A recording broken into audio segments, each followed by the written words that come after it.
got the scan, and when I walked back into his office, he was kind of white, and he looked at me and he said, Dave, I thought there was nothing wrong with you. When I see your brain scan, he said, inside your brain is total chaos. I don't know how you're standing here in front of me. It was chemically induced toxic mold brain damage that different toxins or nutrient deficiencies cause problems in the brain.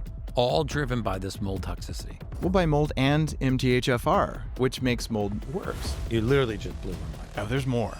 Before I was 30, I had most of the diseases of aging: arthritis, high blood sugar, prediabetes, high risk of stroke and heart attack, in part because I was constantly inflamed because I was sleeping in a moldy bedroom. So I went on this path of saying, how do I get rid of this stuff? And it turns out that it's all mold poisoning mitochondria. So what do you do? What did you do? If you have mold, you got to bind the toxins, you got to get rid of the mold growing in your body, and you should do some ozone therapy, and you should take the supplements that allow you to methylate. If you do those things, you're probably going to get better. What do the people watching this do? Where do they start? Do they get a mold test? Everything pops red? This is going to shock you, Gary.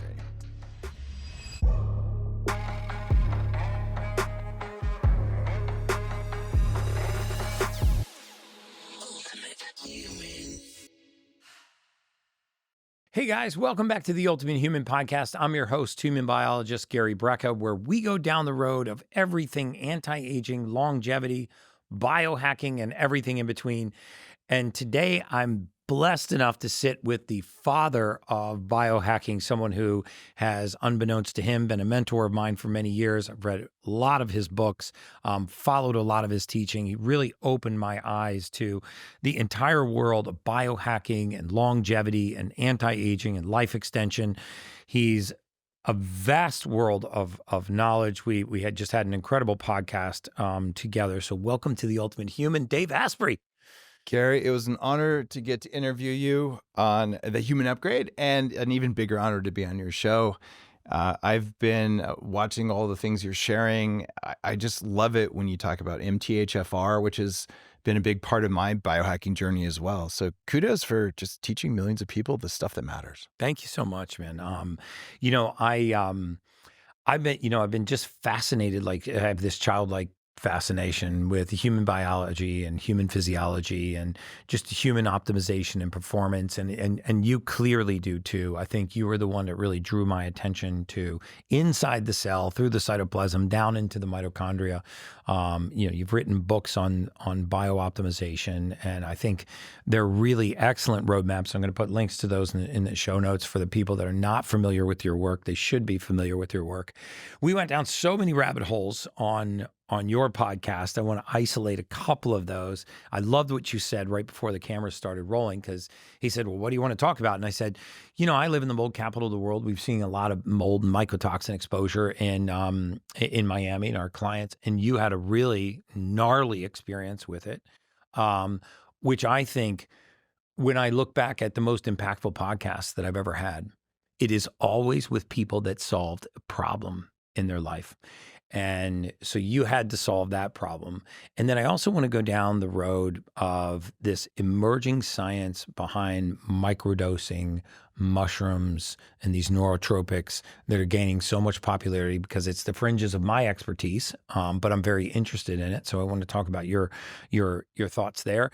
And then, of course, we're going to dive into the mitochondria a little later. But if you don't mind, let's, and then I also want to get into your new book, Heavily Meditated. I'm halfway through the book now. Thank you for sending me a pre-release copy. We also talked about both of our beliefs that one of the most overlooked things of all of human performance and human life extension and happiness is the spiritual side of things, the community, the connection. And actually, why don't we start there? Because we talked about the blue zone studies and how there wasn't really any continuity between diets, but there was continuity in this sense of purpose and sense of community. A lot of those zones don't even have assisted care living facilities. Assisted care living is mom and dad move back in with the kids until they die. And I remember watching the documentary and thinking, wow, this elderly woman's only purpose is to go out and get vegetables for each meal that the family makes every day.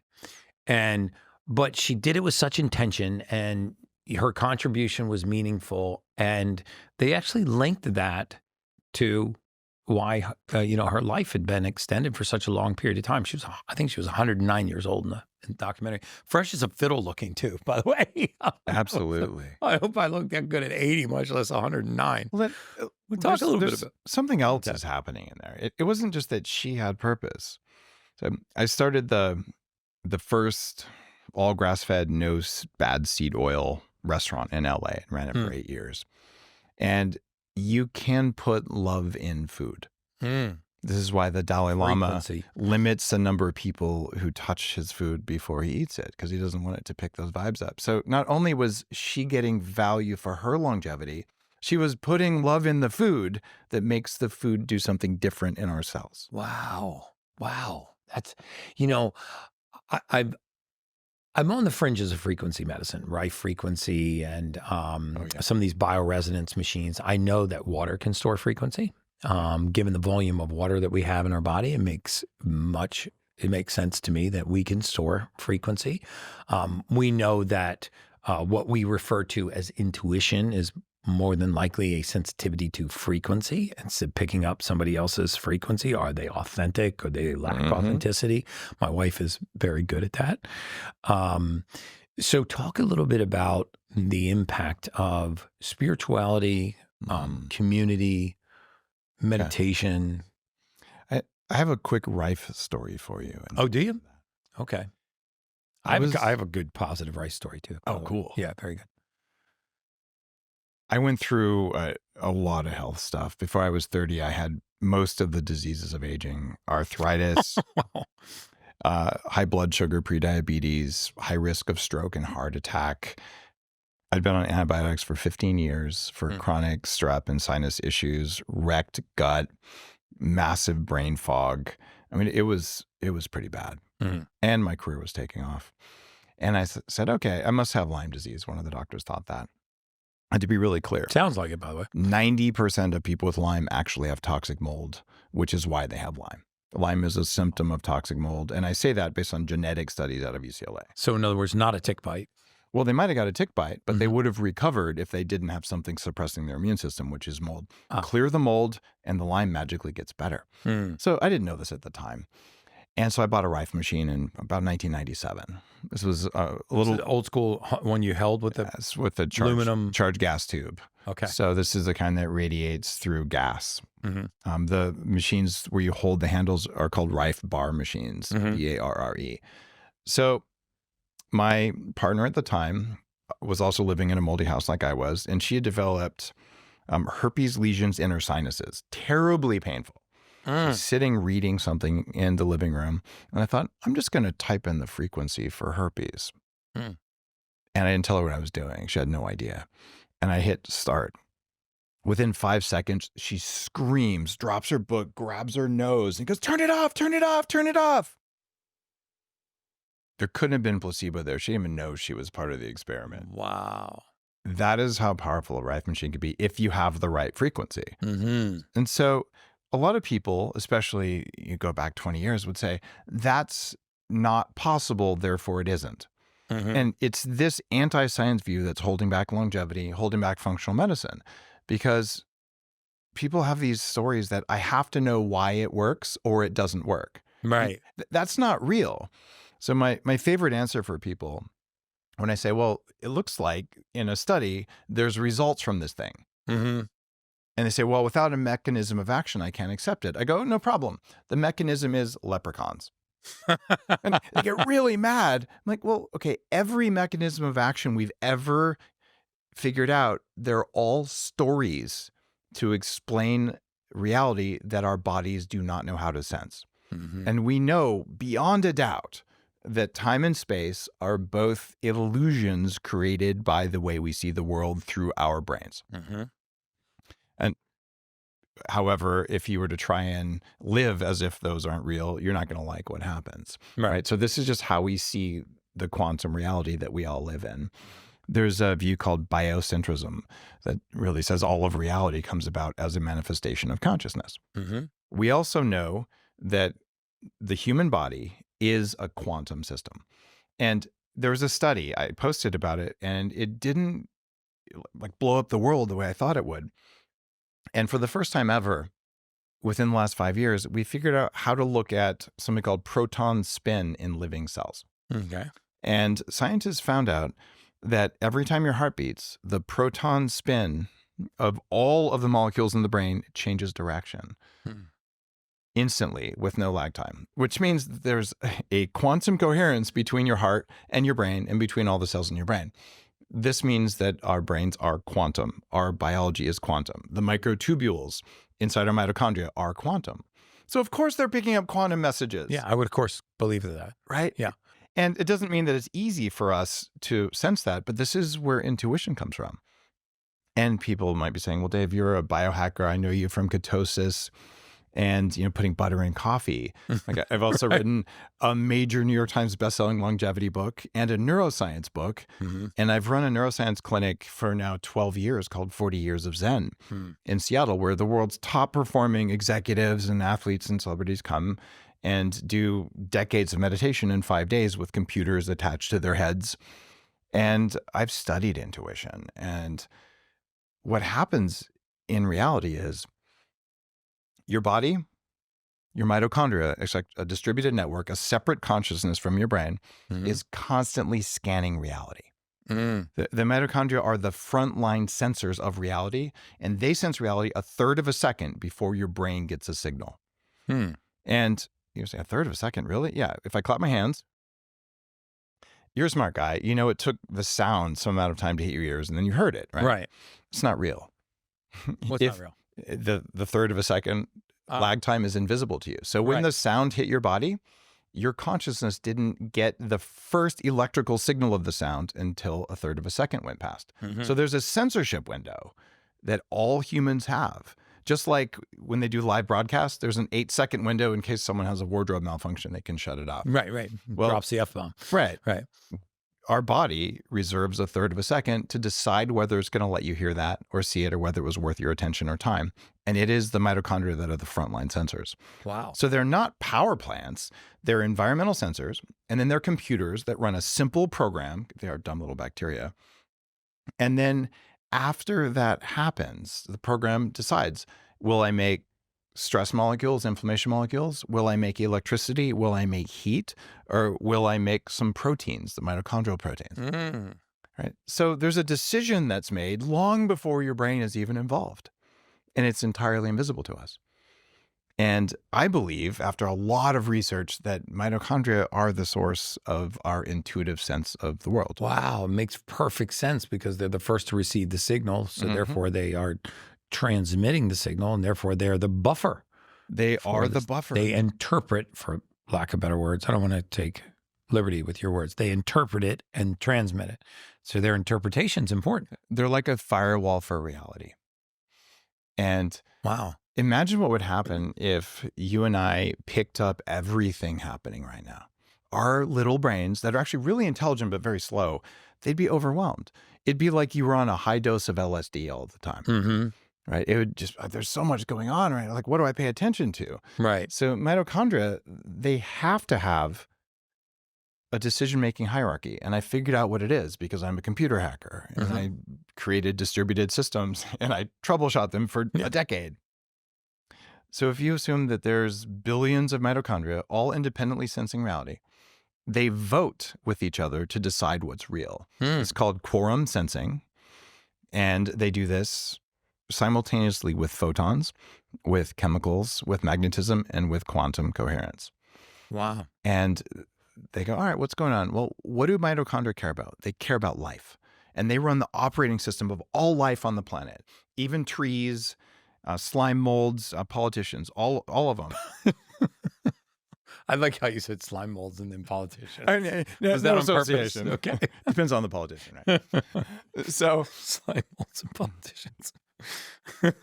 And humans, just to be clear. That one got me. You got me with that one. So what do? Here's the operating system for life. Okay. Number 1, run away from, kill, or hide from scary things. All life does this. Now, if you're a peanut, well, let's see, I can't run away, I have roots. So I'll put a shell on it and I'll fill myself with lectins and some other things that make it so it's less attractive to eat me. Yeah, mycotoxins for sure. Right.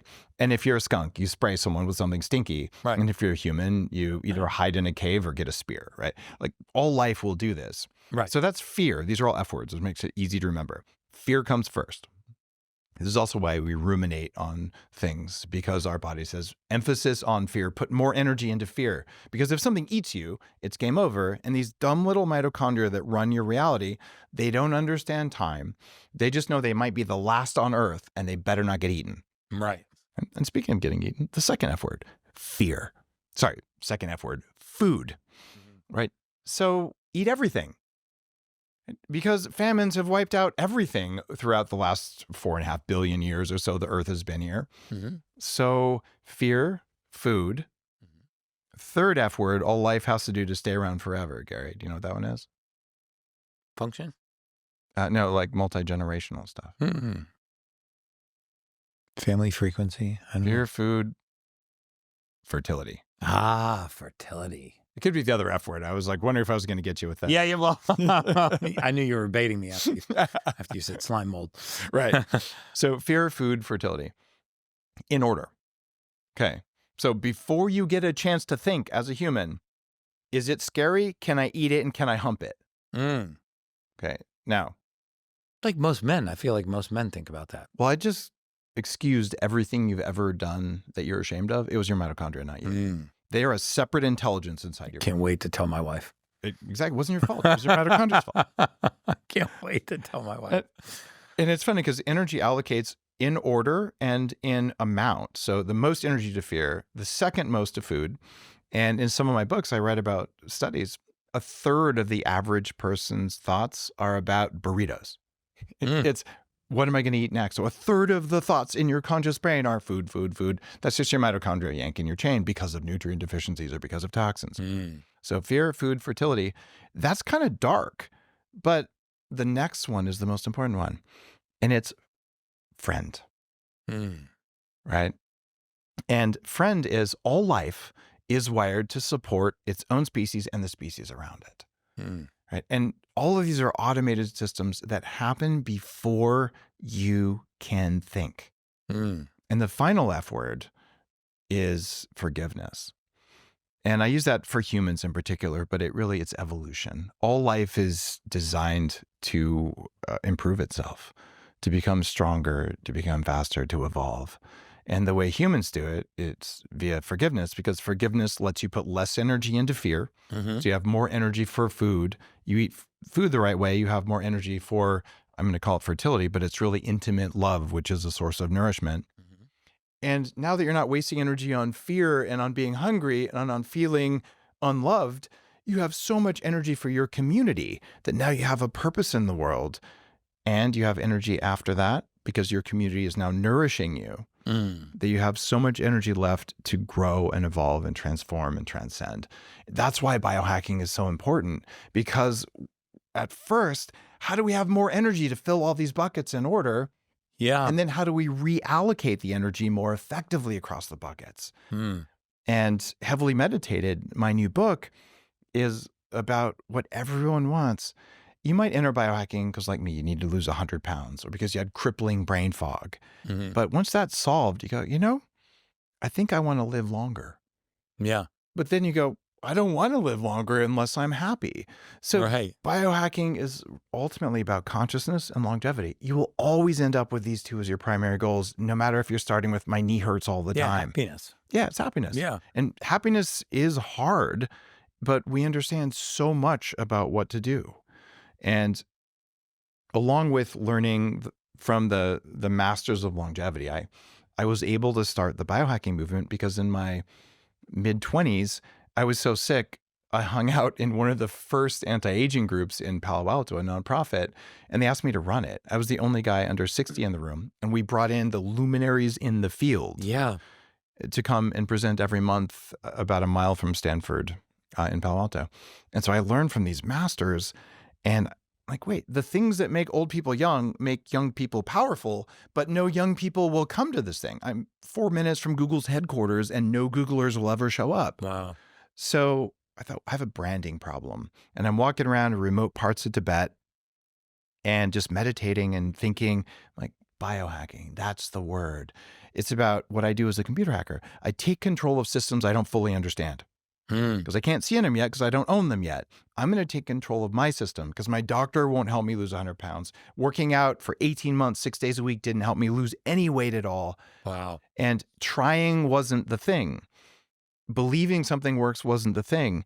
I just made this vow. I am going to measure results. I'm only going to do what works. And I don't care if it's supposed to work. I'll try the obvious things. That's why I started out going to the doctor, taking antibiotics, going on a low-fat, low-calorie diet, and over-exercising. Well, when that didn't work, all right, fine. I'll go to Tibet. I think meditation is bullshit. Right. To be honest, at the time, I'm a computer science guy. But maybe thousands of years of tradition, maybe they're not all dumb. Maybe I'm just arrogant. Right. So I became just deeply curious. And I learned about acupuncture. I learned about meditation. I went to Peru in 1999 and I asked for ayahuasca. And they looked at me and they said, "You're white." I said, "Yeah, I know." And today I don't actually recommend ayahuasca. There's much safer molecules for altered states, unless you're on a very specific path. Ketamine. Ketamine is much safer and less spiritual risk and less medical risk. Mm-hmm.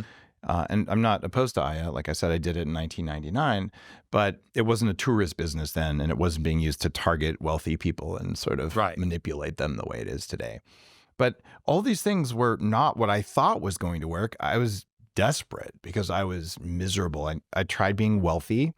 When I was 26, I made $6 million. These are pre-Biden dollars. Yeah. So that was real money. So it was like $2 billion today. Yeah. But I made and lost it before I was 30. I was an Entrepreneur magazine for selling the first thing ever sold over the internet when I was 23. I tried fame. I tried getting married early. I tried, not being lonely. None of those made me happy. And I just realized I got to get my energy back. I got to make my brain work. I need my power back. Yeah. And then I need to reallocate the power so that I can have the opposite of those afterwards. What do you think the opposite of fear is? Happiness or safety? It's interesting. Different people have different answers to it. And after talking with a lot of people and considering it, some people say love, some people say safety. In my world, it's peace. And if you have peace, you have safety. If you have peace, love can flourish. So the opposite of being afraid isn't just safety. It's more than safety. It's a sense of deep peacefulness. And this comes from studying lots of different spiritual lineages. And safety is a state you can measure with neuroscience. You can measure it looking at your catecholamines, looking at your adrenal levels, looking at your cortisol levels. Wow. Looking at all kinds of things like the amount of microsweat, something called galvanic skin response. And strangely, you can train yourself to consciously change your state of peacefulness. Through meditation or mindfulness. You can do it through meditation and mindfulness. It's a very slow process. It takes 20 years to be able to get to the advanced states of doing an hour a day. I started 40 years of Zen because I didn't have 20 years to do this. I was kind of miserable. So 40 years of Zen is in Seattle. It takes 5 days. And after 5 days, you have the same brain states of an advanced Zen meditator. And it changes everything when you realize, okay, I can turn on peacefulness. You can do it through neurofeedback. You can do it through breath work. You can do it through various kinds of biofeedback or through heart rate variability. Most people know about that from wearing our rings and our whoops and whatever. Yeah. I actually have 2 different rings, the Ultra Human and Aura on right now. I'm testing Ultra Human's different than Aura? I use the Whoop.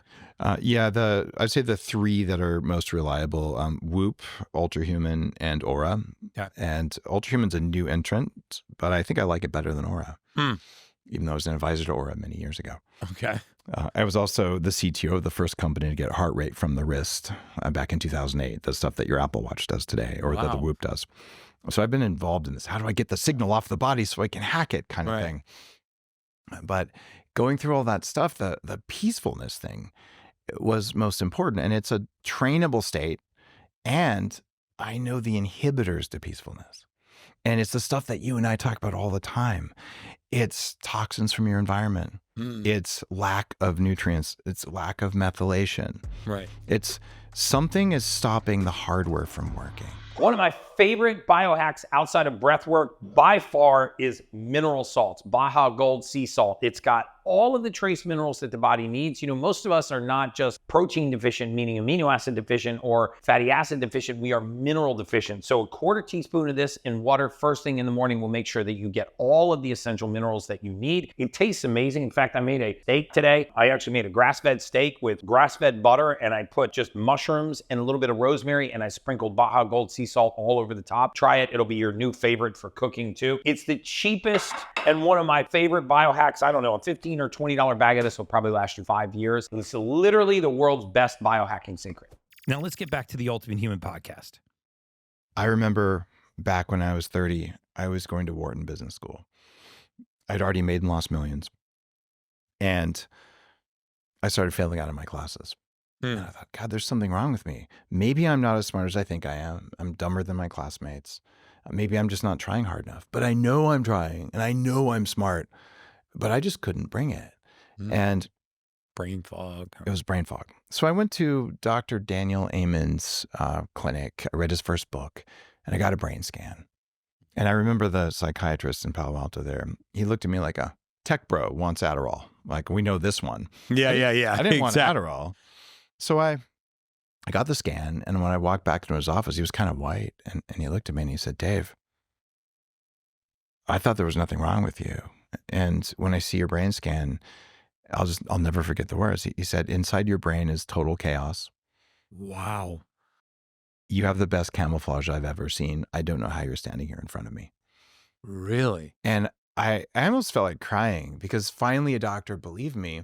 And at that moment, I'm like, thank God I have a hardware problem. I don't have a moral failing. I thought it was something wrong with me.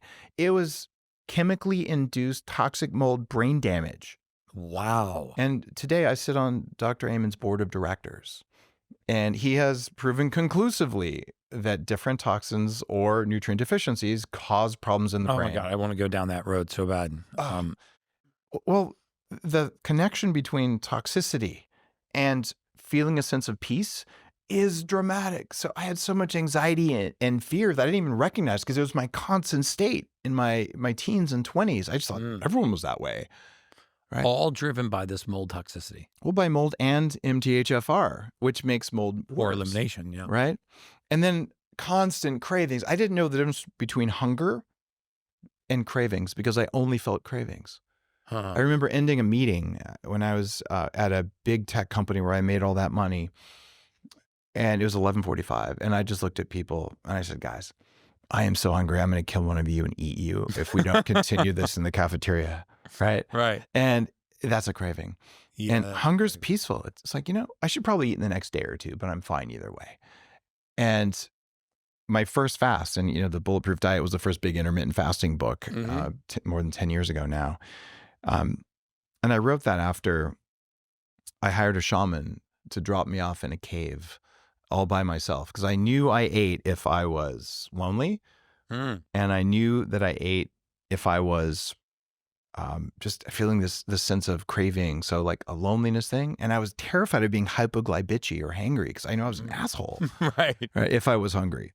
So I'm like, if I'm by myself in a cave, I'm going to deal with my loneliness. I'll have no food. And if I, get angry, I'll yell at the walls. Right. Right. And I did this. And after 4 days of not eating, I had so much energy that I climbed the wrong mountain to meet the shaman to pick me up.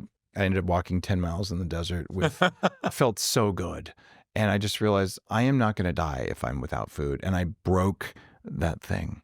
And so now I've learned how to deal with fear. I've learned how to deal with food where my body no longer believes I'll die if I don't eat. I know I have at least 60 days of not eating before I'll die. So fear, food, and oh my God, if we talk about the other F word there, we are nourished by feeling safe. We're nourished by eating food, and we're nourished through intimacy.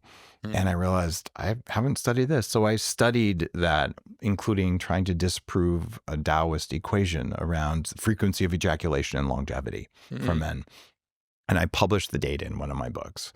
And it turns out that every time a man ejaculates for 24 to 48 hours, his testosterone drops precipitously and his prolactin levels rise. And prolactin makes you tired and unmotivated, and low testosterone makes you tired and unmotivated. Right. So, oh my gosh, frequency of lovemaking is good for you. Ejaculating too often during lovemaking is going to deplete you. Just like they've been saying for 10,000 years in traditional Chinese medicine and in Tantra and all these things. Yeah. So I studied all that. And these are all mitochondrial imperatives. So it's about, okay, do my mitochondria feel safe in the world? That's peace. Right. Do they feel safe if there is or isn't calories right now? And do they feel safe whether or not I'm frequently having sex to full, completion? And the reality is all of those were dysregulating me. And when I trained my mitochondrial networks to be peaceful in all of those states, I became kind and peaceful. Wow. I stopped having cravings and worrying about food. And I became a much better lover. Now, was this before you did anything to specifically address mold? This is a very spiritual journey. It was a spiritual journey. And I was working on mold at the same time.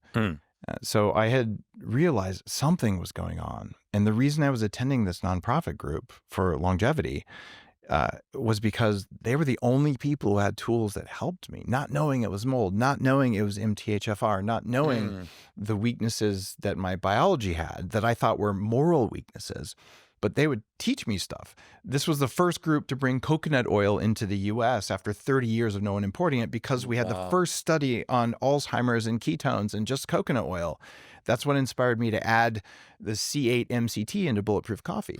But the butter from Bulletproof Coffee, that came from walking around Mount Kailash, the holiest mountain in the world, and having yak butter tea, and it restored my mitochondrial function. I'm like, what just happened? And so I have the spiritual side and the longevity side that were inspiring me. And the name for biohacking came to me on the side of Mount Kailash. Wow. Even collagen, which I made collagen $1 billion industry. And I had injured my knees so severely in Nepal that I couldn't walk across the street without 2 trekking poles. And I had 6 days to recover before I walked around Mount Kailash. Wow. Halfway to Mount Kailash, I'm at this little restaurant on a dirt road, and they're cooking the food over yak dung. And I asked a Chinese friend who I'd met on the road, I said, can you read this menu? I'm just looking for some collagen, because I know from my longevity work, I need collagen to fix my knees, but I don't have any. And he said, well, this one says pig's ears. I said, oh. So I ordered it, and I got a bowl of about 18 cold boiled pig's ears. The most horrible thing I've experienced in a long time. And I said, can I have some soup? So I like warmed them up in the soup, and the next day I could walk, because I just needed the building blocks to make coffee. Right. So you fast forward a few years, and I've got Bulletproof Coffee. I'm nothing to do with Bulletproof. My new coffee company is called Danger Coffee, and it's truly mold free, and it has trace minerals added at therapeutic doses. Wow. So Danger Coffee is my new one, but at the time it was Bulletproof. That. And butter, MCT oil. I knew it worked because I tested 1,000 recipes when I got back to Silicon Valley. And years later, I gave $50,000 to Dr. Gerald Pollack. Have you ever interviewed him? Do you know who he is? Have you heard of exclusion zone water? Yes. This is the man who discovered exclusion zone water at the University of Washington. And what exclusion zone water is a 4th phase of water. And your body makes exclusion zone water by drinking regular water, and then your body holds it up against fat molecules that are your cell membranes and exposes it to 1200 nanometer light. That's called body heat. Wow. So body heat plus water plus fat equals a special form of water that allows ATP to form, that allows proteins to fold. Without easy water, your body doesn't work. Sunlight makes easy water. Not red light. Deuterium depleted water. No, it doesn't need to be deuterium depleted. There's evidence for deuterium. It's also, unless you're a billionaire dying of cancer, it's just not worth it. I've gone down the deuterium rat hole. Spent a lot of money on it. It's just not.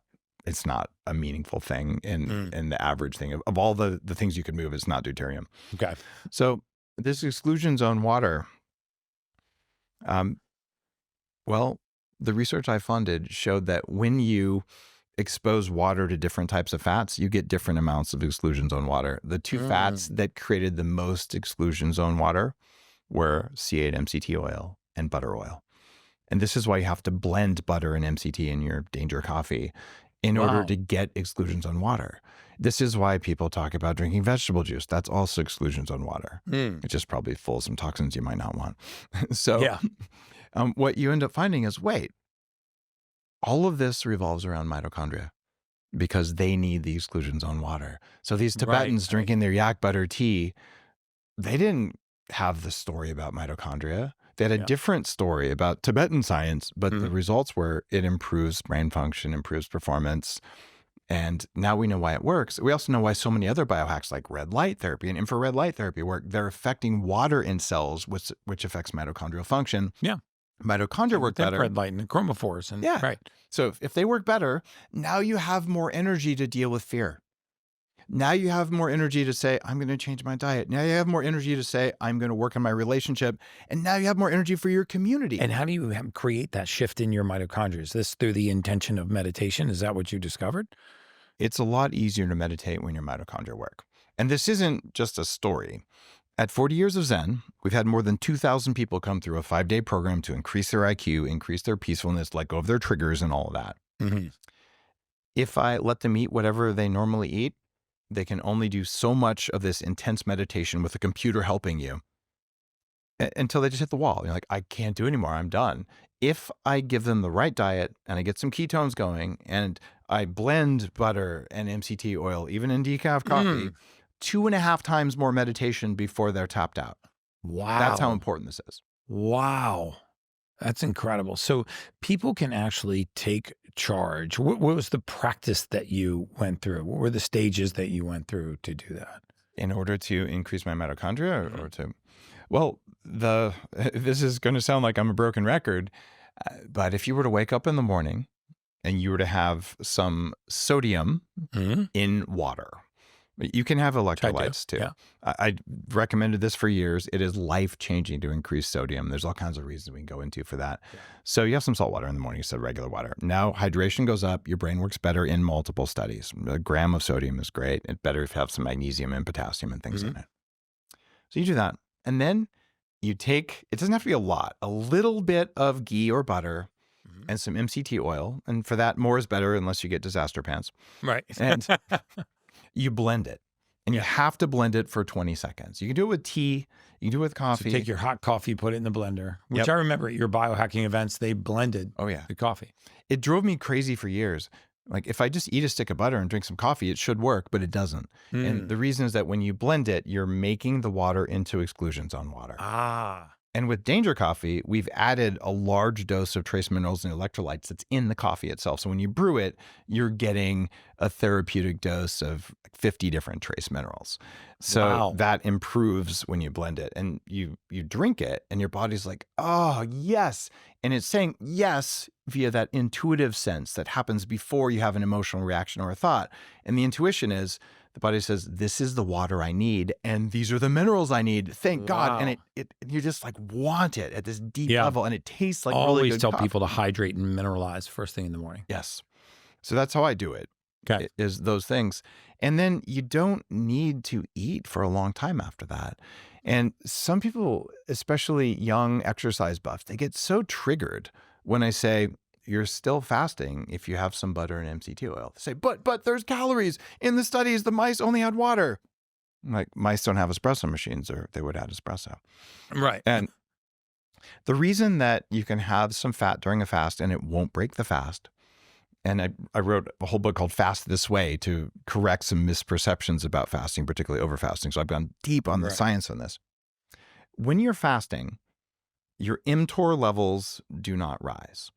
And mTOR is a beneficial compound in the body that causes tissues to grow. But if it's constantly elevated, it could increase cancer risk. So you need to have peaks and valleys of mTOR. So if you're fasting, you have a valley. You can put butter in your coffee and your mTOR will stay perfectly low.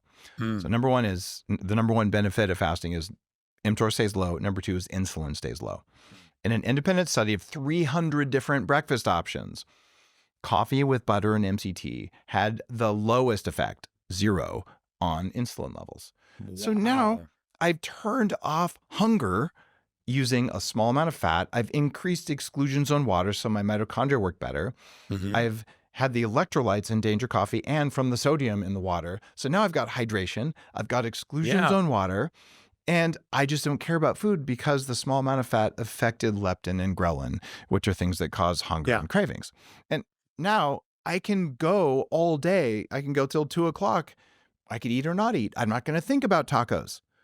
Right. So that creates peacefulness. No wasted thoughts about food. No sense, oh my gosh, I'm starving. I'm going to die if I don't eat. None of that nonsense. Yeah. And think about taking out that big F. Yeah. You know, and like, if you want peace, don't be hungry. Right. If you want peace, have so much energy that if someone comes in who would have triggered you, you're like, I have enough energy for my prefrontal cortex to stop me from cursing at them. Or, you know, I used to have this huge muscle in my middle finger from driving, right? Yeah. Just because middle finger, right? And I don't get triggered like that anymore. And some of that's because I've reprogrammed my threat networks with the stuff in and heavily meditated. There's a way to go in to these altered states. You can use psychedelics, you can not use psychedelics, to edit the things that cause your biology to feel a fear without you thinking about it. And then I edited my hunger response. I edited my intimacy needs and abilities so that there's way more spiritual connection from lovemaking. And then I built a powerful community of millions of biohackers. I run the Biohacking conference. It's in its, I think, 14th year now. Yeah. And 4,000 people showing up. And during World Biohacking Day, there's something like 80 meetups around the world. And this is a community of people who care about being happy, about living a lot longer, and just having control of your biology. And the number one reason you want control is so you don't yell at your partner or your kids and you don't do things you're ashamed of. Right. I spent my life doing that. Like, why was I so mean? Right. Why was I so aggressive? It's because I didn't have enough energy in my prefrontal cortex so that I could intercept my urges and then choose to act like an adult. Now let's unpack that a little bit. So you're still a big fan of MCTs and fats in your coffee in the morning, blended. You can use MCTs, you can use ketone esters, but if you use, or not esters, ketone diol is better. If you can use exogenous ketones, which give you more energy in the brain, but you don't get the exclusion water. So just, it can be so a blending tiny the drop. coffee with a little butter and MCT. Just a little bit. Or, funny enough, coffee oil, which is a massive anti-inflammatory agent in the brain.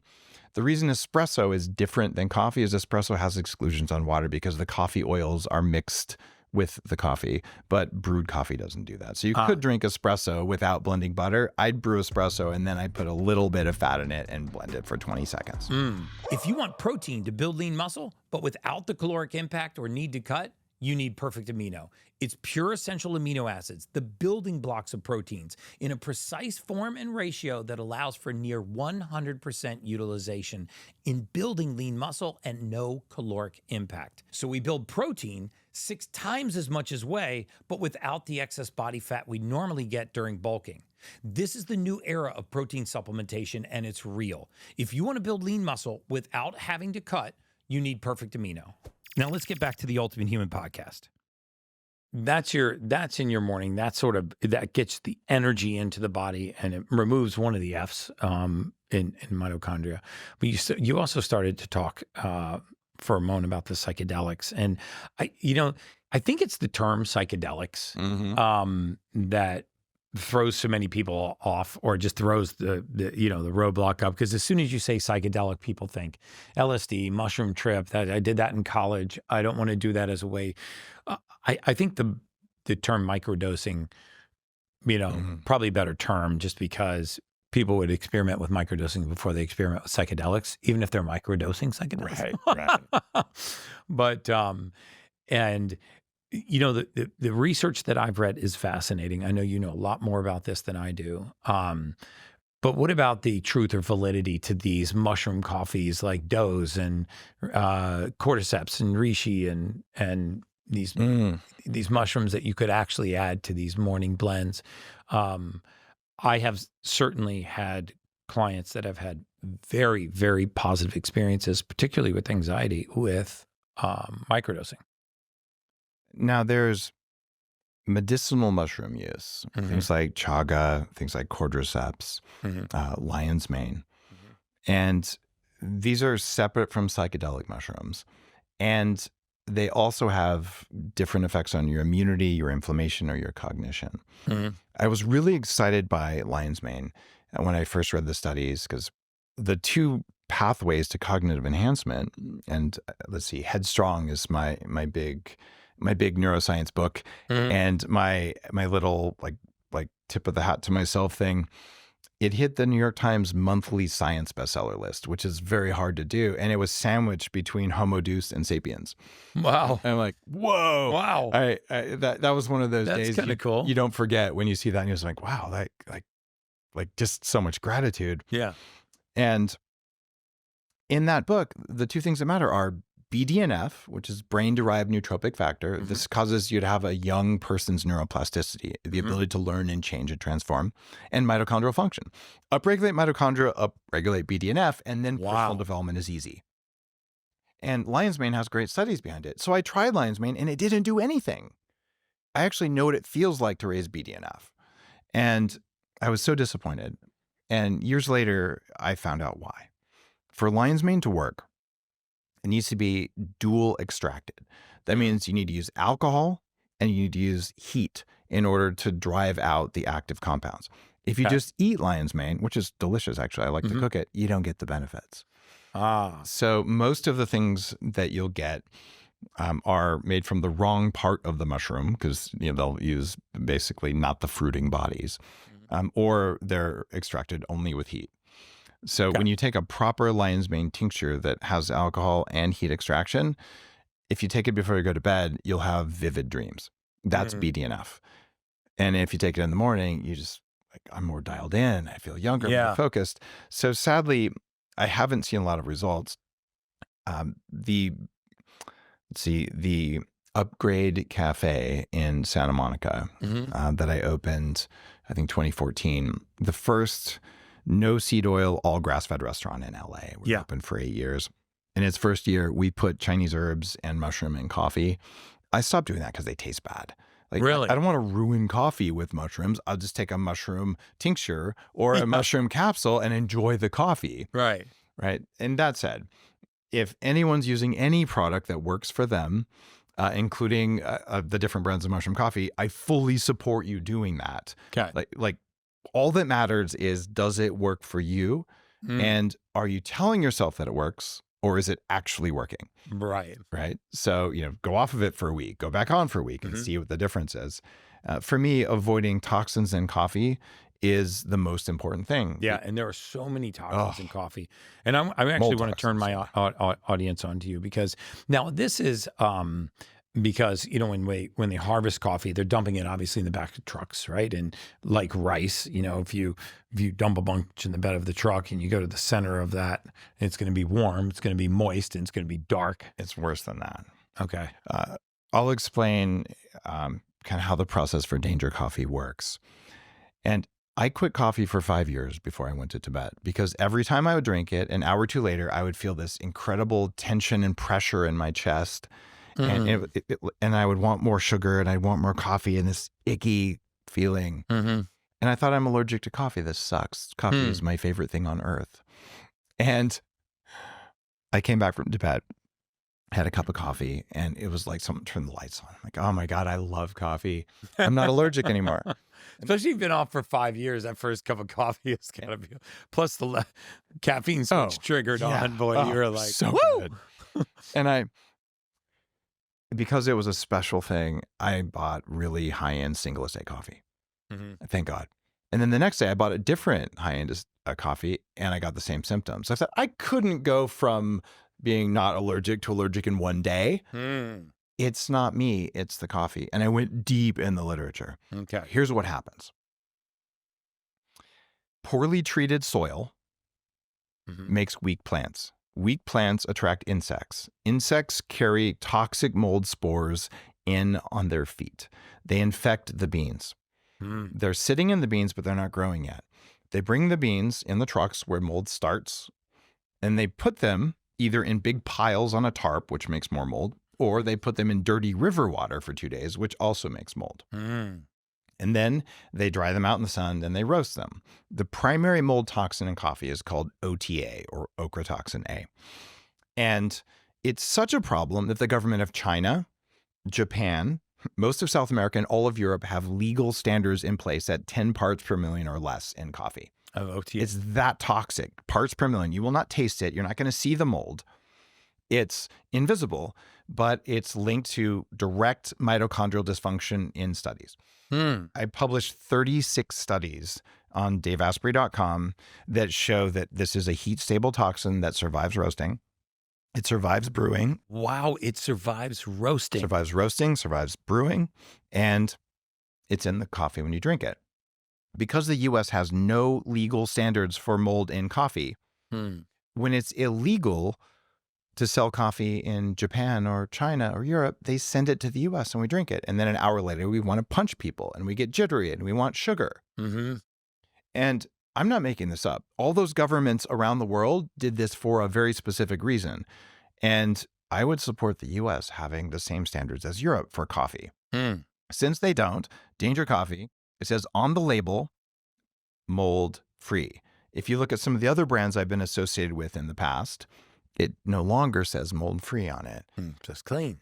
Yeah. And here's what people can do. If you want to know if the coffee you're drinking today, and it varies by batch and all that, is mold free or not, there's a very simple test. You drink your coffee, and then you're going to have to pee. If you have to pee and your bladder is full, your coffee was clean. But most people, they drink coffee and go, I really have to pee. And you pee a half a cup. Why did your body tell you you had to pee if your bladder wasn't full? Because OTA is a toxin that targets your bladder and your kidneys. And the body actually got a stress response, which you may blame on your spouse, by the way. It's a fear thing, but it's a justified fear. And so your body now says, I'm going to pull water out of blood plasma. Now you get some dehydration. I'm going to use it to dilute the toxin. And I'm going to give you a signal that you have to pee. So if you have to pee and your bladder is not full, look at what was in your coffee. That's why Danger Coffee is such a big deal. Wow. And so what's the process of removing it if you're not using heat? I mean, you've got to be using some kind of... It turns out you can't remove it. You have to go back to which coffee are you using, even who picked the coffee. Because these large coffee conglomerate, they just hire migrant workers who aren't trained. The coffee that we use for Danger Coffee is picked by trained coffee pickers, and they don't pick the beans with defects.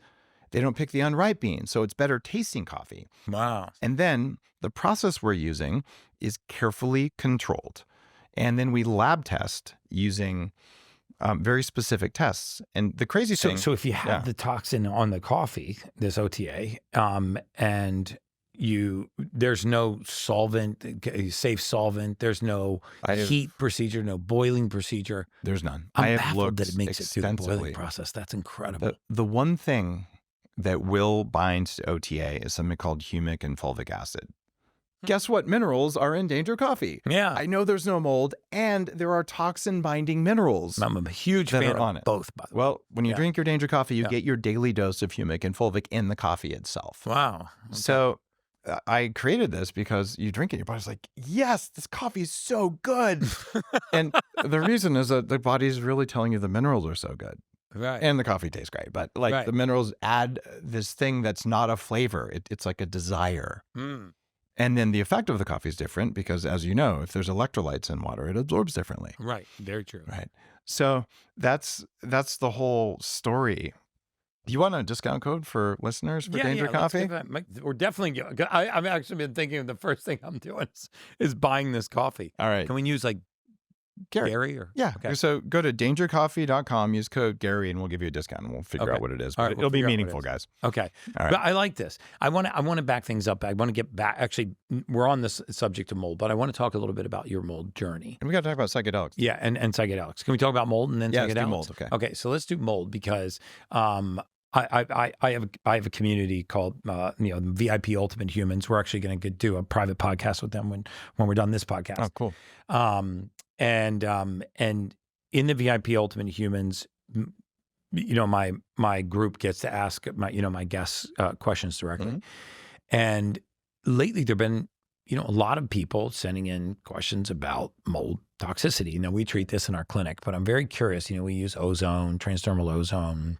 We improve detoxification pathways like glutathione, transsulfuration in these people. But I mean, you had a pretty gnarly journey with it. Okay.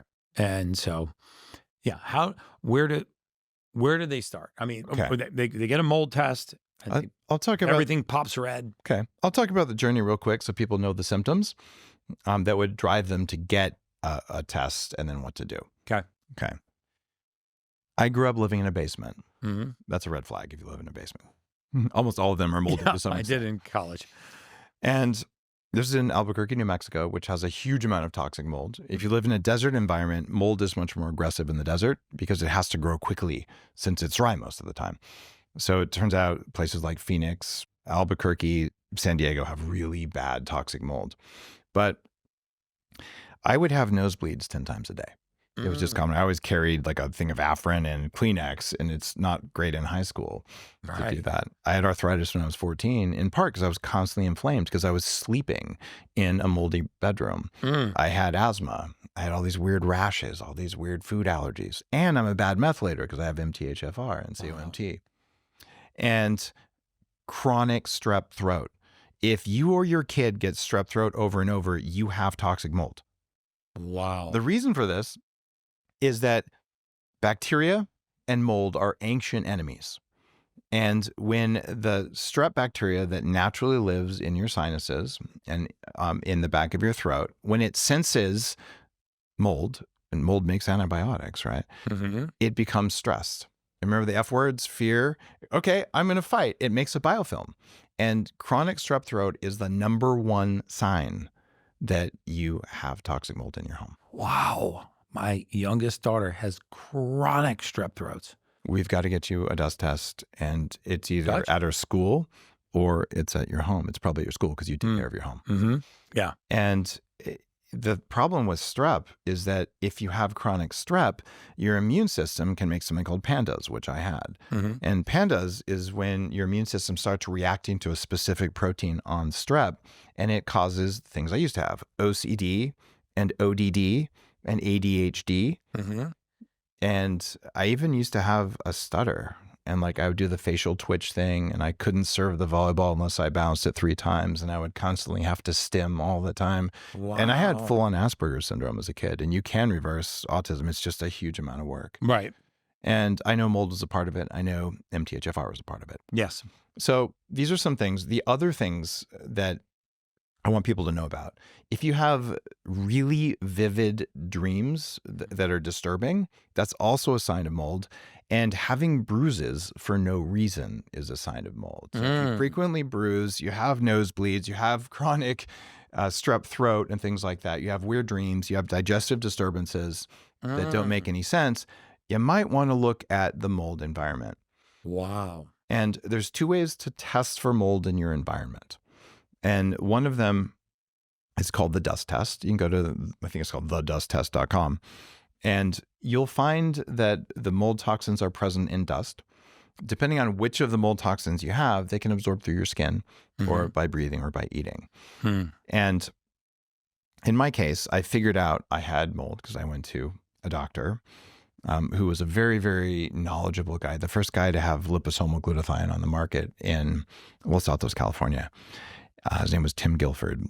And he said, Dave, my patients get better. You're not getting better. I want to give you an HIV test. I don't think you have it, but why is your immune system not functioning? Right. So I didn't have HIV, but he did give me a mold allergy test because we didn't have mycotoxin tests back then. And I was allergic to 8 of the 10 most toxic molds, showing I'd been exposed.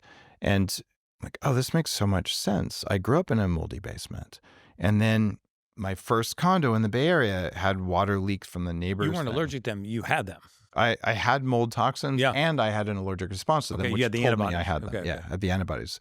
So we couldn't test for the toxins. We could only test for antibodies then. Okay. And so I had been exposed to Stachybotrys and Aspergillus. And okay, I know that when I moved into this condo that was moldy that I bought, didn't know it was moldy, that suddenly I gained 30 pounds. I'd lost 50 of my 100 pounds. I was starting fat again. And my partner at the time had moved, and she also got fat and had emotional reactions that just made no sense, nightmares and things like that. Yeah. This was toxic mold. Wow. And then I move out of that place, move into a 100-year-old house, which has water sitting under it when it rains. Mold, symptoms through the roof, physical anxiety, emotional issues, digestive issues, strep, that all comes back. And I'm like, okay, I think I've got the message here. Hap B is an award-winning digital wellness company, and we invite you to join us in transforming the way people rest, renew, and focus. The goal is to help people take control of how they sleep, how they feel, and how they perform, all without taking drugs, supplements, or high-caffeine energy drinks. The neuroscientists at Hap B have created a set of mood-enhancing programs we call vibes. So each vibe uses ultra-low frequency signals to mimic the effects of relaxants or stimulants in the body. When the brain detects these signals, it reacts as if you're actually taking the substance, giving you all the benefits without the downsides. So you can control how you feel whenever you want, wherever you are, naturally, with no chemicals, no side effects, and no long-term dependency. Just select a vibe on the Hap B app and let the soothing electromagnetic waves wash over your body for our wellness device. At Hap B, we believe a more rested world is a better world. It's time to change the vibe. Now let's get back to the Ultimate Human podcast. So I went on this path of saying, how do I get rid of this stuff? And it turns out that replacing methyl donors is really important so your body can do it. Binding the toxins is really important. So what I recommend people do now is get a dust test, and you can go to thedusttest.com and do an air test. You can go to gotmold.com. And I don't have any relationship with the dust test other than I interviewed the guy. And 10 years ago, I invested in Got Mold, a small amount of money. So I have a whatever. I'm not going to, it won't change my life if you do or don't get it, but just for full disclosure, right? Yeah. And these are going to tell you the environment you're in. However, if you've been exposed at work, at school, in schools, especially colleges, and they're just full of mold because no one pays for building maintenance. Right. Right. And all it takes is one water leak to get mold in a building. Right. So you might have it in your body, but not in your home. You just have to get it out of your home for sure. And then if it's in your body, you can get a mycotoxin test. Is that something that you guys offer? We do. Okay. Is this something everyone can get everywhere, or? I don't know if they can get it. Tell them where to get it. I mean, so my favorite one is called mymycolab.com. I'm actually going to write that down. Can I have a pen? Because I want a good mold test to recommend. This is the best one. My Mycolab. Yep. And the guy who runs that, Andrew Campbell, if I'm remembering right. He's been practicing for 40 years treating mold. And it's the only test that will tell you, do you have the mold toxins and do you have an immune response to the mold toxins themselves? So he's a toxicologist. You could have the toxin and have no immune response. You can have the toxin with just a direct toxic effect, but not have... And it's the immune response that's really nasty. It can be both, because the toxins suppress mitochondrial function, which are going to cause stress and all kinds of problems. But an immune response on top of that is worse. And once you know what toxins are present in your body at what levels, then you choose binding agents to remove them. The most common one is activated charcoal, which I brought into the biohacking world. It was one of the first products I ever made. What about like zeolite or silica clay? These are all things that help. So there's zeolite and bentonite are the two types. Zeolite oftentimes causes a lot of GI distress. Okay. The trick with zeolite is to take a higher dose, so you get first and second pass. Glutathione is terribly important, say for OTA, which is in coffee. But if you have other toxins, it won't touch them at all. And the most horrible of the mold toxins I was exposed to is something called zearalenone. And zearalenone is a synthetic estrogen made by mold, 10,000 times stronger than human estrogen. It'll absorb through the skin. I had man boobs. I had lower testosterone than my mom. And I had obesity in my teens and early 20s. Just water retention. Not just water. Massive. Straight up fat, because estrogen makes you fat. right? This is why women are squishier. And Right. fortunately, in women, they have EPA and DHA in their fat, which they're going to give to babies if they have babies. So Mother Nature wants that thing. That's why women with curves are considered more attractive, because they're storing fat where it should be, which estrogen helps to do. So zearalenone is so bad. This is going to shock you, Gary. The pharmaceutical industry will concentrate zearalenol into a drug called Zeranol for cattle. And it's just a waxy pellet, and it's so effective, they put the pellet in the cow's ear, and the body heat melts the wax, and it enters the bloodstream just through the ear canal. Cows on zearalenol get fat on 30% less calories. Really? Yeah. Now, so this is a mold toxin. It's a mold that they toxin. purposely put into their ear. Uh-huh. Are you kidding me?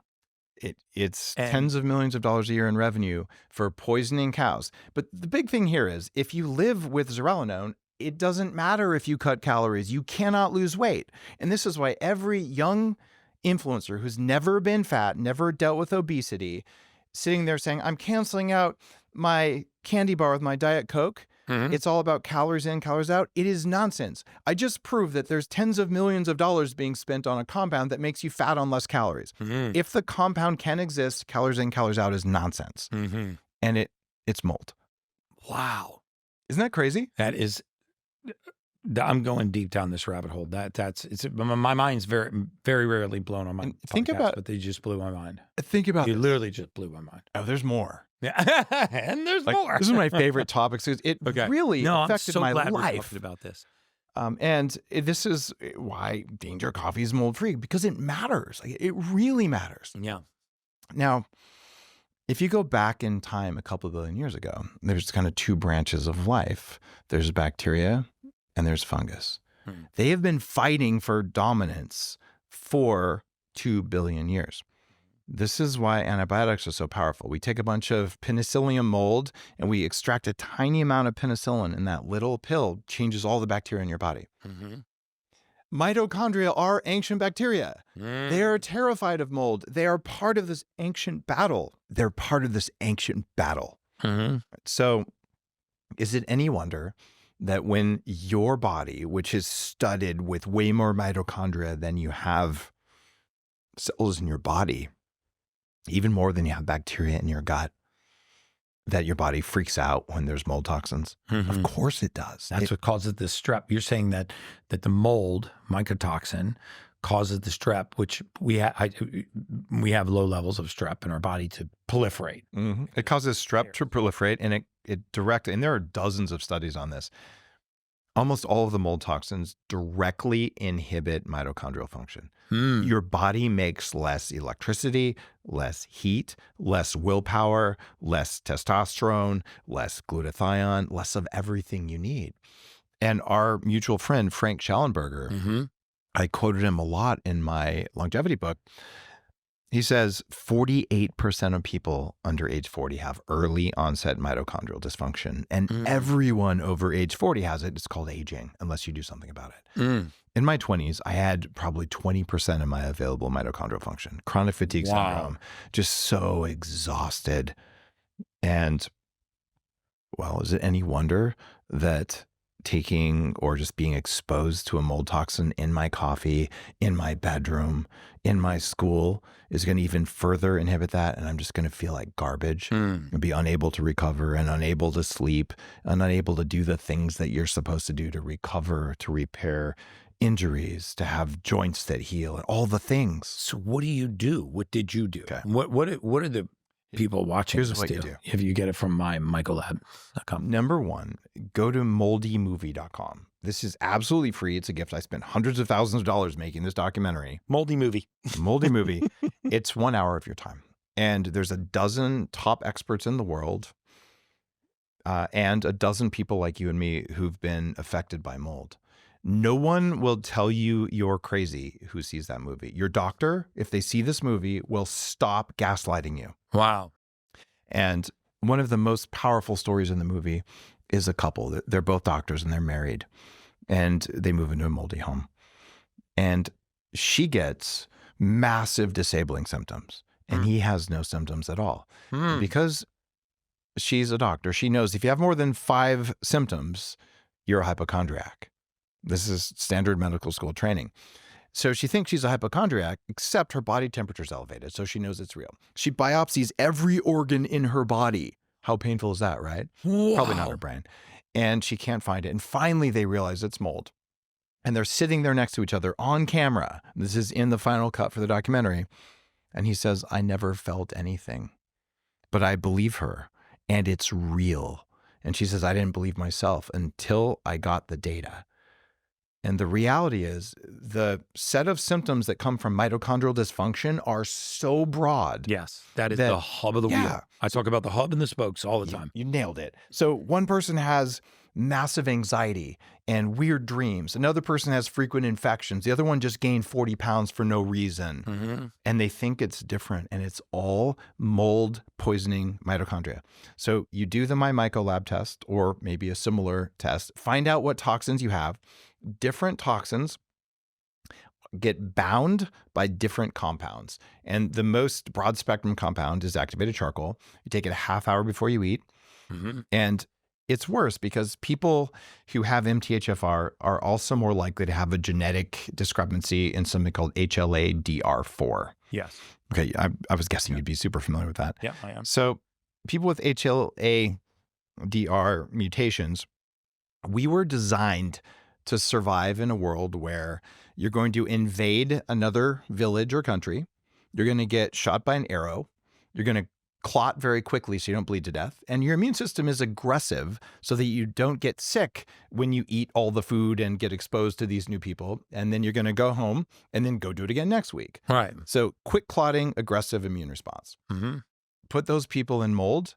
The quick clotting causes all kinds of problems, and the aggressive immune response causes all kinds of problems. So our ancestors were marauders, the Vikings, right? And I have those genes.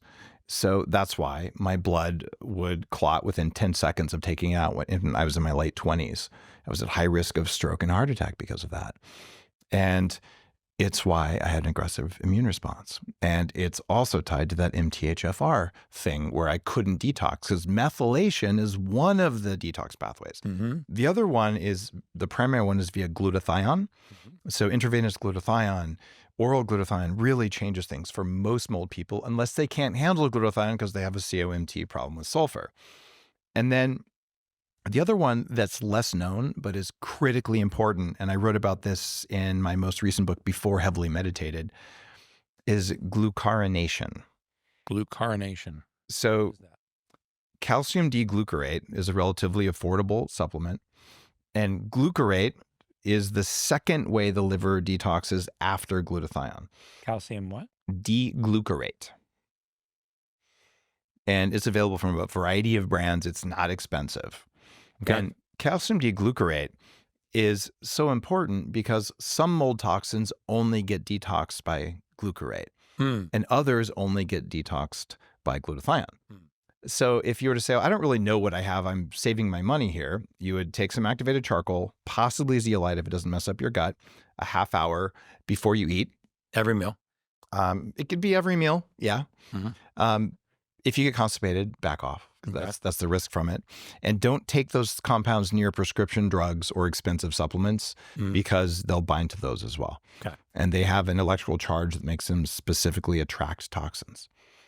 So you do that. And the reason it's a half hour before is that it'll be right where the bile is secreted into your gut. And mold toxins are fat soluble. They act like cholesterol.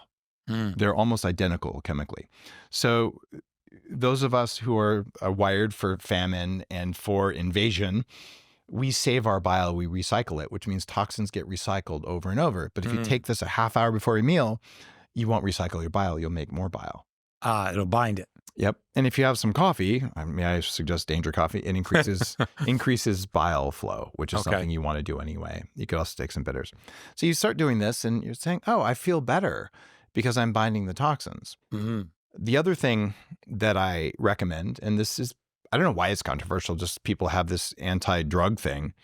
I have no bias for or against any compound on the planet. Show me risks, show me benefits, and I'll decide.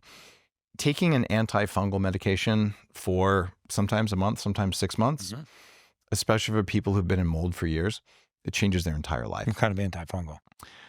It's Sporanox. Sporanox. Itraconazole is the other name for it. So fluconazole is for yeast and itraconazole is for mold. There is a great chance that you have mold growing in your sinuses or elsewhere in your body if you've been exposed to mold for a long period of time. So if binding the toxins doesn't solve the problem, then do this. And here's the thing. Having had chronic fatigue, which is oftentimes caused by toxic mold, I've suffered a lot. I've been so tired, so much brain fog. There is no reason to suffer when you're detoxing. It means you don't know about ozone. That's what I was going to say. Yeah. Can we go down the other path? Ozone will stimulate your mitochondria. It also means you haven't given yourself permission to do what it takes to feel good while you recover. And the number one thing you can do is you can have some coffee in the morning, 1 or 2 cups, not 10 cups. And you do it in the morning specifically to raise cortisol when it needs to go up. And because coffee, especially with some MCT and butter, it turns your brain back on. There's no reason you can't use modafinil, which is a high-performance drug. I popularized this when I went on Nightline about 14 years ago. It's much safer than Adderall. It's not a stimulant. And for most people with chronic fatigue, this prescription drug gives you your life back while you're recovering. I've been on modafinil most days for 20 years. I wouldn't have learned how to meditate the way I know how to do. There would have been no biohacking had I not used a cognitive enhancing drug, especially when I had crippling brain fog and chronic fatigue syndrome. So it's okay to use any means necessary to feel good. Right. I also learned how to do ozone therapy from an 88-year-old dentist who's since passed, who was treating people with brain cancer successfully with ozone, just putting it in their ears. So he took me into his clinic in Sunnyvale, California, and said, hey, Dave, I'm going to teach you how to do this. Showed me which machines to buy. And this was a long time ago, before ozone was as popular as it is now. And I put ozone in my butt. That's how you do it. Insufflation is the technical term. And I remember for 1 minute, I had mental clarity. And I thought, oh my God, I remember what this is like.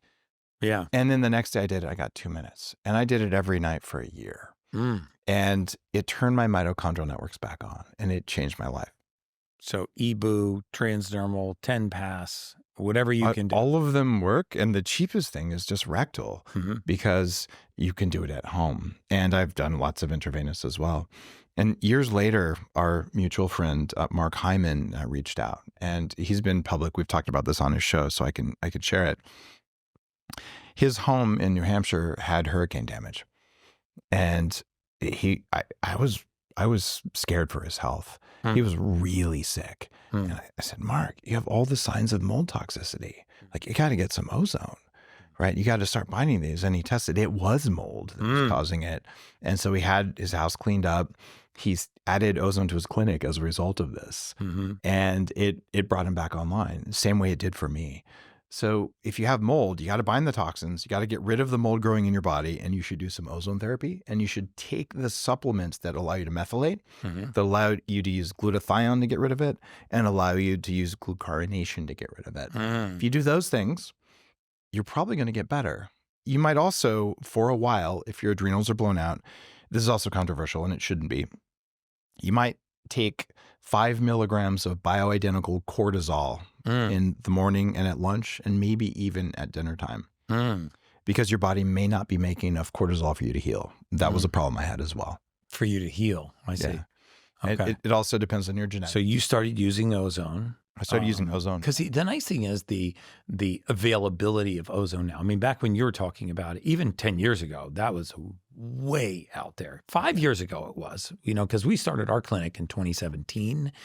And I remember our clinic director, Dr. Sarda, was going to ozone certification classes. And even I was like, this is a little... Wow, I started using it in 2006. It's an ozone and toxic gas. And then I started really, going down the rabbit hole and realizing that, it leaves an oxygen molecule, it neutralizes the free radical. It's excellent for... And now, I like I said, I have a HOCAT. I have a hyperthermic... what does it stand for? Hyperthermic ozone carbonic acid transdermal therapy machine. I've got one I've got one too. bedroom. Yeah. I have it in my bedroom. And ozone is just so good at restoring mitochondrial function. It's a beneficial oxidant that causes your mitochondria to wake up and turn on their ability to make glutathione. Right? Yeah. And actually, technically, they don't make glutathione. They make more energy, which they then shuttle over to the glutathione manufacturing parts of the cells that then give it back. Peroxidase. Yeah. But the ozone itself has immediate benefits as well, not just the downstream benefits for supporting healthy glutathione, but it has immediate detoxifying benefits. And every time I get out of the HOCAT, you are shifted from a sympathetic state into a parasympathetic state. You are so rest and digest and so zen, and so clear and so focused. It's awakened calm state, I call it. Yeah. It's like, because most of the time you can say awakened state, it's like I'm stimulated, like I'm on amphetamine or caffeine. But no, you're just clear and cognizant. Like if you ever really needed to concentrate, focus, like really needed to study, or you had to write a white paper, or you really needed your energy and focus, ozone is incredible for that. I've got a little cognitive enhancement story that'll make you laugh. Okay. I'm glad we finished the mold though. That was good. I'm glad. Mold is so big. That was the one I wanted to get out. So my girlfriend saw me doing ozone. She's like, I want to try it. Okay. So it's a tiny little hose and you put it, in your butt and you put some ozone in and you get a wave of just powerful energy from it. So it's maybe a half a liter, small amount that goes in. We turn off the ozone machine. But you feel the pressure, right? You feel the pressure. It feels like you have to But does fart. it dissipate? It'll dissipate. I mean, Okay. you might fart, you might not, but it'll actually absorb in. They call the colon the third lung because anesthesiologists will put oxygen in your butt if you're unconscious so that you can absorb it into your tissues if you're not breathing. So you can absorb the ozone, and usually it just kind of goes away. But if you put too much in, some might leak out. It'll sound like you're farting. So we put it in. And she's like, oh my gosh, I feel like I just had Adderall or something. Like, this is so good. And then she looks at me and says, I feel like I have to poop. And because I have a sense of humor of a 7th grader, I looked at her, I said, you can't, you could get a blood clot. And she goes, what do I do? And I said, well, try getting on the trampoline. No. Poor Christina's on the trampoline. Clearly you're not still with this woman, right? I am. Oh, wow. And we laughed about it later. She's jumping on the trampoline, which of course makes it worse. And I'm laughing. I'm like, don't laugh. And finally she goes, you're lying to me, aren't you? I go, yeah. And then so she got even later. Don't worry. The fact that you're still together speaks volumes for you, brother. I mean, that alone is like, you must have something else going on. There's one other connection that's biohacking and mold related. It's circadian disruption. So when you have mold, your stress hormones get all screwed up. And your ability to regulate your mitochondria with circadian rhythm breaks. Like I said, I grew up in a basement of toxic mold. It affects sleep.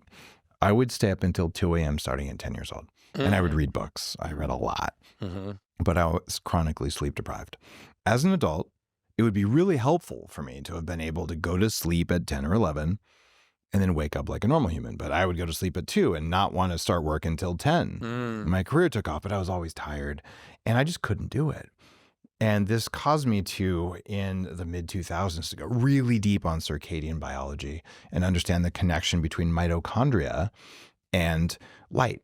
And what a lot of people miss is that mitochondria evolved in the ocean. And so these are dumb little bacteria. They have limited sensing of the environment. They are quantum sensing, though. They can pick up each other and things. But they have light receptors called, I'm going to call it chromophores. I was going to call them photophores. Chromophores, yeah. Chromophores, thank you. And so they need a clock to know how they should be behaving. So the clock starts in the morning, red light, sunrise. And this is why red light's so important in the morning and at night. And then as the sun moves overhead, now we have overhead bright light with lots of blue spectrum, lots of infrared, and it's warmer. And there's the most food between noon and 2 p.m. because they're eating algae that's benefiting from sunlight. And then the sun gets also red again as sunset happens and temperature starts to drop. And then they go into their hibernation phase where they would drop down in the water, sit there at night, and then in the morning it gets warmer, they come back up to the surface. This is the cycle of life since before we had multicellular organisms. Mm-hmm. We're still yoked to that.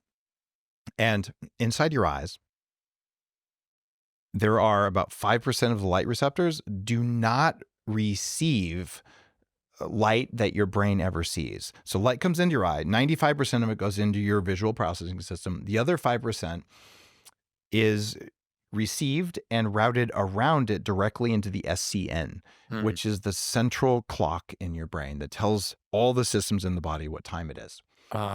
And for me to change my circadian rhythm so that I could go to sleep like a normal, healthy person, I learned that light is more important than food or temperature or anything else. And this led me for circadian rhythm. For circadian rhythm. And circadian rhythm controls whether your mitochondria work or not. Wow. If you have bright light at night, you become insulin resistant. How do you control this in your home? Well, you want to have dimmer switches and red night lights. It's dim, like candlelight dim in my house after the sun goes down. When I'm in hotels, there's a couple things that I do. You and I are both wearing True Dark glasses. Yeah. These are not blue blocking glasses. Blocking blue light will make you sick because you need blue light to wake up during the day. The mitochondria are looking for it all day long to know that they should be regulating your insulin. Right. They should be making power, that you're awake. So these glasses are for indoor use only, and they block half of blue light, the toxic half under 490 nanometers. So these are a very specific filter for light. Like the man-made light. For the man-made lights. You notice how your brain is more relaxed in a studio underneath these LEDs? Yes. And that's because the True Dark glasses are not blocking blue. They're blocking toxic blue and allowing beneficial blue in. But then at night, I switched to these, and these took a lot of time to develop. Get these. I was just telling you that my staff, my interns, did they asked me, what do you want for Christmas? I said, I want blue light blocking glasses, as many pairs as you can buy me because I lose them. And then I want red light glasses. And I've used these before. I challenge you to put those on for 30 minutes or more and not get sleepy, which I'm surprised you're putting them on right now because they make me sleepy so fast. You're not alone. My company, True Dark, this is the first modern circadian glasses company. We developed these, even filed a patent on them. And there's 4 colors of light that you have to block. It's not just blue light at night. It's amber, it's green, it's blue, and it's violet. And you have to block the brightness, and the angle of the light is a really important variable. So they're darker at the top than at the bottom. And there's no other glasses like True Darks on the planet. And it's hard to make these. But we're also the only. I'm gonna take them off too. We're also, it's like taking a sleeping pill. It really is like taking a sleeping pill. We published a study in a medical journal, and we're the only company to do that. And we used EEG measurements from 40 years of Zen. And we showed that 15 minutes of wearing the True Dark glasses puts your brain in the same state as meditation. Your stressful brainwaves, beta drops and alpha goes up. So you can put these on and you chill out. And if you're starting to get a migraine or something, you're like, oh, let's have noise canceling headphones for my eyes. And that's what True Dark glasses are. And I'm going to fly to Dubai tomorrow. I will have 0 jet lag. Because when I wear these on the airplane with a baseball hat, my body thinks it's dark, even though I can see. And that means I can reset my circadian rhythm. And I will get 7 hours of sleep with 90 minutes of deep and 90 minutes of REM when I land. I get jet lag nowhere on the planet because of True Dark. So when you land, you'll put them on. I actually put them on the airplane. If it's dark where I'm landing, I wear the glasses. So before I take off, I say, what time zone when I land is it going to be? And I'm going to put these on when it's dark at my destination.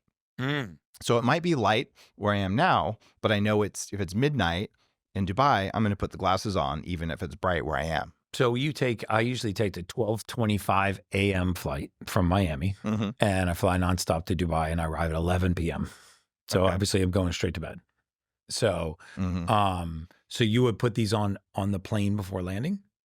What you would do then, when you take off, it's actually daytime in Dubai. Right. So you tell your eyes and your digestive system that it's daytime. So what you would do then is you say, oh, is it noon in Dubai?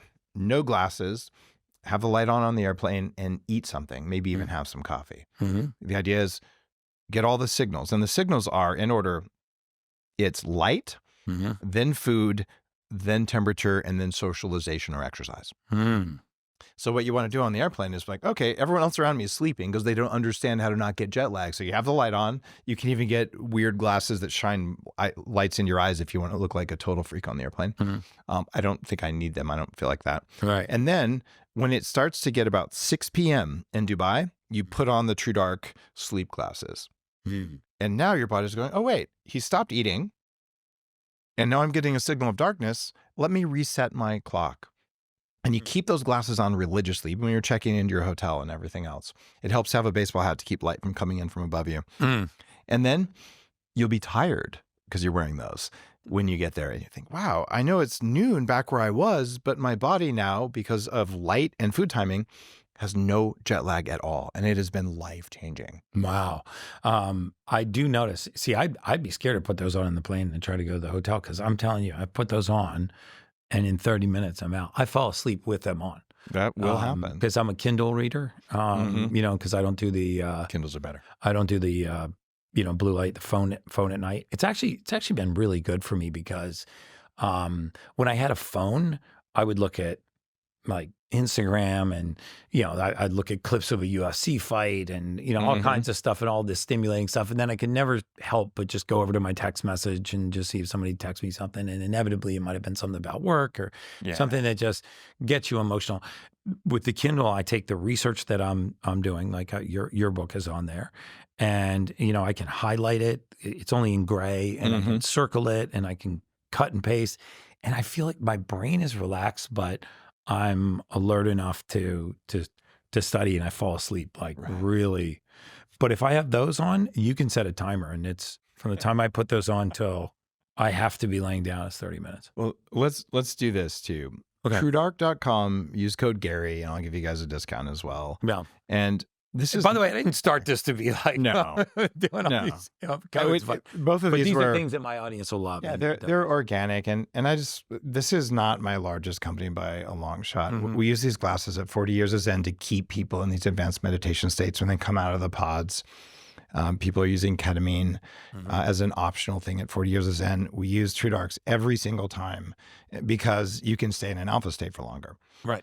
So like for me, they're necessary and it's one of my smallest companies. This is like, I'm not trying to sell these. Right. They just changed my life and I couldn't buy them. So I made them. That's what this is about. Amazing. Amazing. Dave, this has been incredible. I've got a ton of questions here from my VIP let's do it. Group. So we're going to end the regular podcast. If you are interested in becoming a VIP Ultimate Human, just go to theultimatehuman.com. You can sign up to be a VIP. We go into a private room. You get to ask questions directly to our guests. We're going to go into the private room now and take some questions from my VIP community for Dave. I also do one-on-one coachings, not one-on-ones, but group coachings to give a couple hours a month. We do challenges. We do all kinds of exclusive content. So if you're interested in doing that, go to theultimatehuman.com. Sign up to be a VIP. Otherwise, thank you guys for watching. Dave, thank you for being on the podcast. Gary, it's incredible. It's been a pleasure, man. I mean, I rarely actually take notes during my podcast, but I took a lot of notes during this podcast because mold, mycotoxin, these pathogens are something that, we see all the time in our clinic system. And I really appreciate you being vulnerable about the journey that you were on and what you did to solve it. I end every podcast before I go into my VIP community room by asking my guests the same question. And there's no right or wrong answer to this question. And it is, what does it mean to you to be an ultimate human? It means that you're always in control of your state. In Buddhism, there's sort of three steps. And the first one is empathy. And this is the ability to feel other people's emotions. It's kind of a problem because a lot of people are tweaked. So empathy isn't that high of a state, but it's better than being apathetic, right? Right. So after you tick off empathy, you evolve into compassion. And compassion means instead of feeling other people's issues, you automatically wish them well, even in your mitochondria, like, even if they're a jerk, whatever, I wish you well. And you do it before you judge them.